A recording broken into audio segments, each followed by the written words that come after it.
काँग्रेस पक्षाचे माजी केंद्रीय मंत्री सुशीलकुमार शिंदे हे भाजपचे माजी खासदार लिंगराज वल्ल्याळ यांच्या पुण्यतिथीसाठी भवानी पेठेतील ललितराज या निवासस्थानी गेले होते। तेव्हा भाजपच्या काही नेत्यांशी औपचारिक अशा गप्पा झाल्याची बातमी प्रसिद्ध होताच रविवारी सकाळी भाजप आणि महायुतीचे उमेदवार राम सातपुते यांनी भवानी पेठ घोंगडे वस्ती परिसरातील माजी सभागृह नेते सुरेश पाटील यांच्या सदाईश्वर निवासस्थानी जाऊन सदिच्छा भेट घेतली। यावेळी शहराध्यक्ष नरेंद्र भाजप युवा नेते यतिराज होनमाने आदी उपस्थित होते। या सदिच्छा भेटीनंतर बोलताना आमदार राम सातपुते म्हणाले,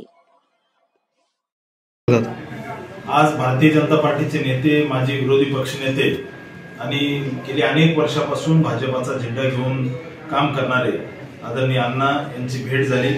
भाजपाचा निष्ठावान कार्यकर्ता म्हणून मोदीजींना पुन्हा पंतप्रधान करण्यासाठी पूर्ण ताकदीने ते काम करणार आणि आपल्याला या ठिकाणी या त्यांच्या भागातून निश्चित मोठं लीड देणार असं त्यांनी सांगितलंय। त्यांनी कामाला सुरुवात केली आहे आणि मला विश्वास आहे अण्णांसारख्या निष्ठावान कार्यकर्त्यामुळे या ठिकाणी भारतीय जनता पार्टी वाढते आणि मोदीजींचा एक एक कार्यकर्ता मोदीजींना पुन्हा एकदा पंतप्रधान करण्यासाठी निश्चित अतिशय झुकून देऊन काम करतोय। मी अण्णांचे खूप खूप धन्यवाद। अण्णांचं माझं बोलणं चालू होतं, त्यांचे बंधू आजारी होते, त्यांनी मला सांगितलं। आमचं पहिल्या दिवसापासून अध्यक्ष वगैरे संपर्कात होते। आता उशिरा तिकीट डिक्लेअर झाले, ग्रामीण भागामध्ये दौरा आणि याच्यात होतं, परंतु अण्णा पार्टीचे प्रमुख आहेत, पार्टीचे एक प्रमुख कार्यकर्ते म्हणून या भागात काम केलंय।